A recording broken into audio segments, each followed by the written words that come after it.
Ganyan sila sa umaga. Pag bagong labas, nagpapabilad muna sa sikat ng araw ito mga native goats ni Tatay. Yung iba andun sa taas, yung sa akin sa kabila hindi pa nakalabas. Pero ito po sila kasi sarado pa dito. Ito yung routine nila sa umaga, hindi sila basta-basta pinapalabas ng very early kasi nga magi 8 o'clock in the morning pa lang. Kahit masakit na yung sikat ng araw, basa pa kasi yung damo. Kaya yung ginagawa nila yan, nagpapabilad muna, nagwa-warm up muna sila para magiging kondisyon sila mamaya sa pag banat na sa kainan. Ang gaganda na ng mga katawan nila. Wow. Yung sa akin dito sa bila, bubuksan ko na rin yan. At ilalabas sila mga ka-agri. Ganyan po yung routine natin tuwing umaga. Our early routine work. Good morning mga kambing. Kumusta kayo dyan? Yung inyong cage dyan. Mamaya pa yan nilinisan. Good morning, good morning, good morning. Good morning, good morning, good morning. Ayan, dami lang dumi. Dami yung dumi. So, labas-labas. Labas-labas. Oy, tabach. Sige. Labas na. Magpapasinag na kayo sa araw. Labas na. Baby, grabe yung mga dumi nila sa umaga kasi grabe rin kasi yung busog nila paghapon. Oy, tabatsoy, oh, tabatsoy, oh. Ang ganda ng katawan ni tabatsoy, oh. Oy, kakarne ka na lang pag ayaw kakarne gusto, karne. Dibenta kita pang karne gusto mo. Ito din, oh. Yan, muna sila sa Salt Lake dito. Bisito sila sa Salt Lake. Oy. Walang ganyanan, ang aga pa sampahan na. Oy. Oy. Yung mga lalaki na ito, ayan oh. Very bad in the morning, very bad. Oh, labas na kayo, magpapasikat na kayo sa araw dun. Mga chikiting. Labas. Open sesame na tayo. Open door. Ayan. Ang ating mga cuties.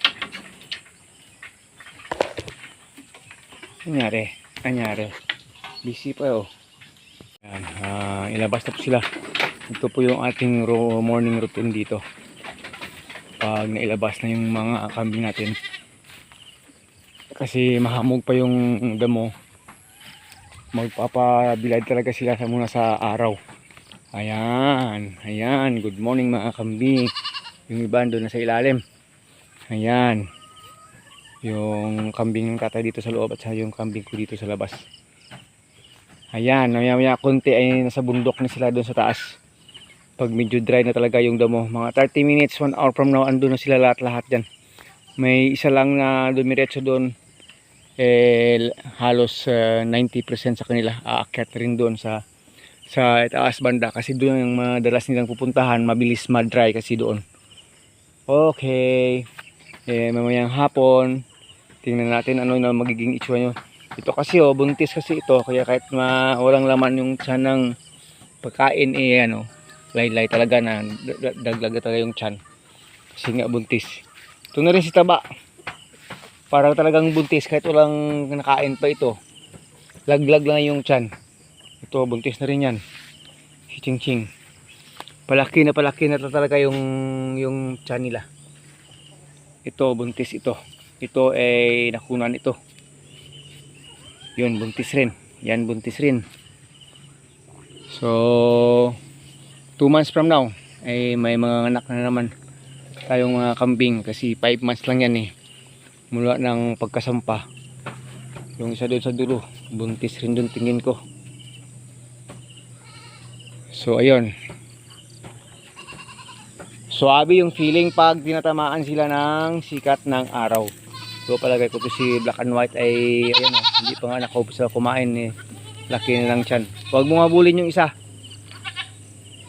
Habol oh. Balik pa dun, gusto pa mag Salt Lake, di niya alam na kinuha ko na. Di niya alam. Aga pa gusto mag Salt Lake. Andun yung isang malaking ina doon. Di mo kaya yon. Good morning, good morning. Ito naman si Box. Sana dalawa yung baby nito. Wala pang kain. Akala mo busog na. Yun pala buntis. Ito sana dalawa din. Oh. O siya. Maraming salamat po. Mamaya konti dugtungan natin itong video natin kung kumusta sila. Yan po yung ating early morning routine. Pag pinapalabas po sila ng kanilang cage dito. Yan po yan. Okay. Mamayang hapon papakita natin sa inyo kung nasa loob na sila lahat ng cage nila, paano sila umuwi. Kasi minsan sabay-sabay rin minsan umuwi, minsan may nauna na rin. Pagdating po kasi ng 1 o'clock in the afternoon, wala na, hindi na sila karamihan kakain, talagang papasok na sila dahil sa sobrang busog. Yun lang, linis-linis tayo ng kanilang dumi. Ang daming dumi nila pag daming kain nila, grabing busog. Oh, siya Armstrong. Ito si Armstrong, maganda na itong karne. Kasi pwede na talaga ikarni ito. Habang bata pa. Armstrong. Ganda ng katawan. Wala pa nga kain. Akala mo busog. Si Pungal. Ito nakungan rin to. 2 PM. Nag-umpisa ng magsuwiwian ang aking mga kambing. Dito na nga yung iba.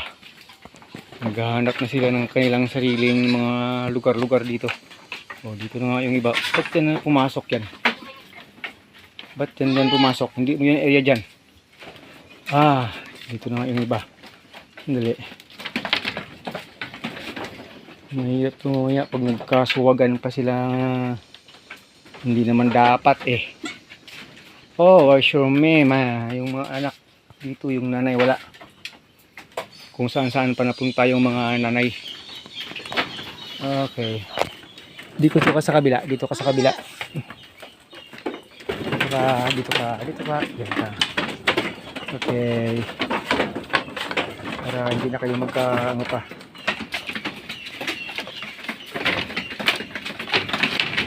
Nako. It's not your place. Black and white, hindi mo yan nandyan lugar. Yung kumpay dyan sa kabila, yung inaatupag, busog ka na Sandali. Come here. Ano ba? Ayaw itong lumapit. Ito nga, baby. Sandali, be. Dito ka. Dahan. Huwag dyan. Hindi dyan.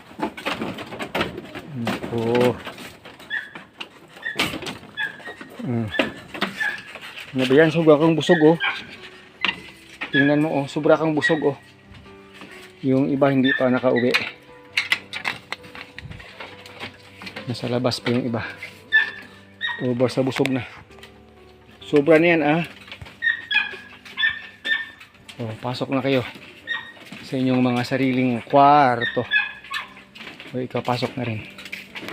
Hindi dyan. Sa sarili mong kwarto. Yan talaga.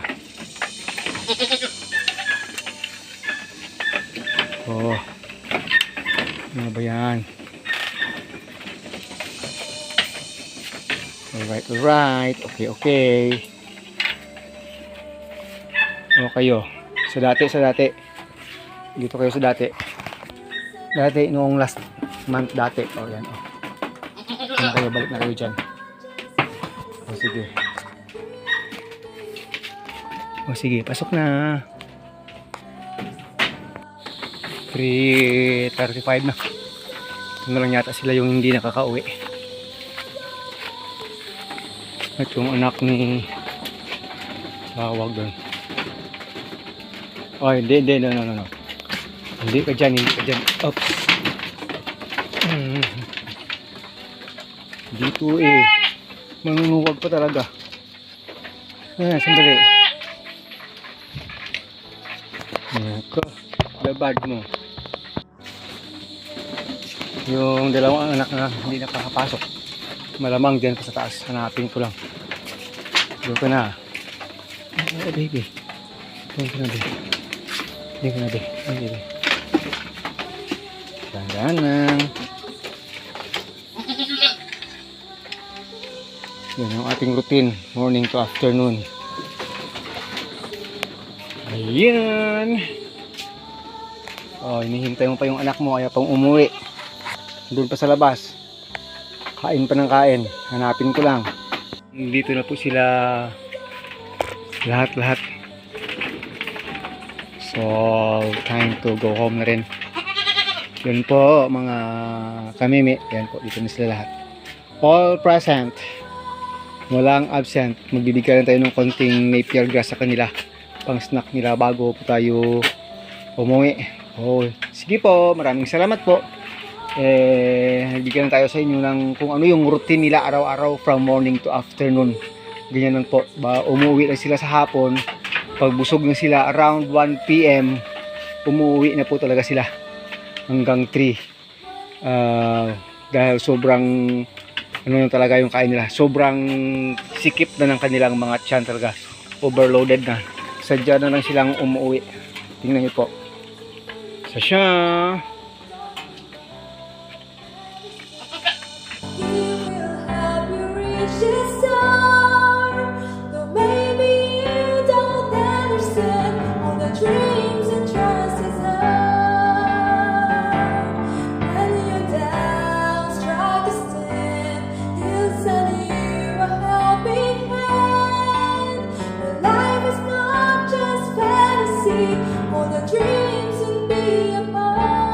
Don't give up, never stop.